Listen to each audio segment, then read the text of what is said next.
নমস্কার ভিউয়ার্স। তো চলুন শুরু করা যাক শ্রীমদ্ ভগবদ্গীতা যথাযথের জ্ঞান যোগের পরবর্তী অংশ। শ্লোক 32।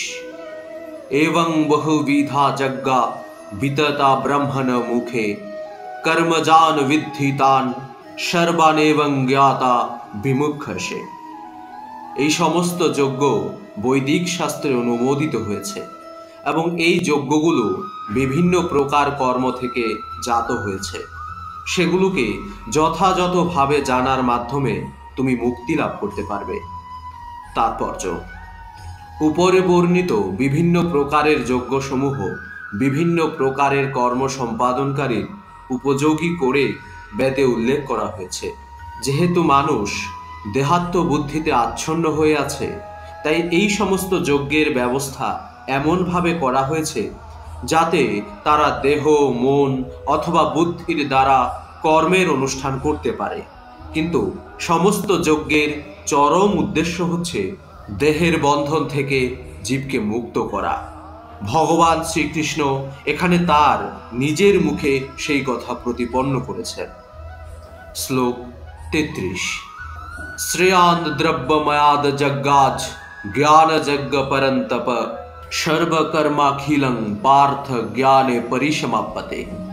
হে পরন্তপ, দ্রব্যময় যজ্ঞ থেকে জ্ঞানময় যজ্ঞ শ্রেয়। হে পার্থ, সমস্ত কর্মই অবশেষে চিন্ময় জ্ঞানে পরিসমাপ্তি লাভ করে। তাৎপর্য: সমস্ত যজ্ঞের উদ্দেশ্য হচ্ছে পূর্ণ জ্ঞানে অধিষ্ঠিত হয়ে জড় ক্লেশ থেকে মুক্তি লাভ করা এবং অবশেষে ভগবান শ্রীকৃষ্ণের প্রেমময়ী সেবায় নিযুক্ত হওয়া, অর্থাৎ কৃষ্ণ ভাবনামৃত। কিন্তু তা সত্ত্বেও প্রত্যেকটি যজ্ঞেরই একটি নিগূঢ় রহস্য আছে এবং যজ্ঞ অনুষ্ঠান করতে হলে সেই রহস্য সম্বন্ধে অবগত হওয়া প্রয়োজন। অনুষ্ঠানকারীর বিশ্বাস অনুসারে যজ্ঞ বিভিন্ন ফল প্রদান করে থাকে।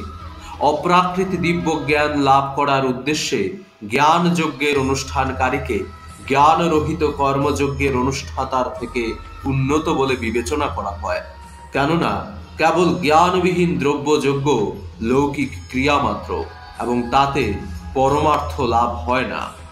প্রকৃত জ্ঞান সর্বোচ্চ পর্যায়ের অপ্রাকৃত জ্ঞানে অর্থাৎ কৃষ্ণ ভাবনায় পরিসমাপ্তি লাভ করে। জ্ঞানের স্তরে উন্নীত না হলে যজ্ঞানুষ্ঠান কেবলমাত্র জাগতিক কার্যকলাপ মাত্র। যখন যজ্ঞের অনুষ্ঠান অপ্রাকৃত জ্ঞানের স্তরে উন্নীত করে, তখন এই সমস্ত কার্যকলাপ পারমার্থিক পর্যায়ে স্থিত হয়।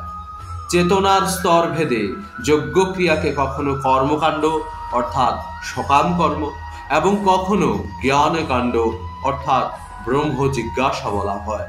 অন্তিমে জ্ঞান লাভ করাই হচ্ছে শ্রেষ্ঠ পরিণতি।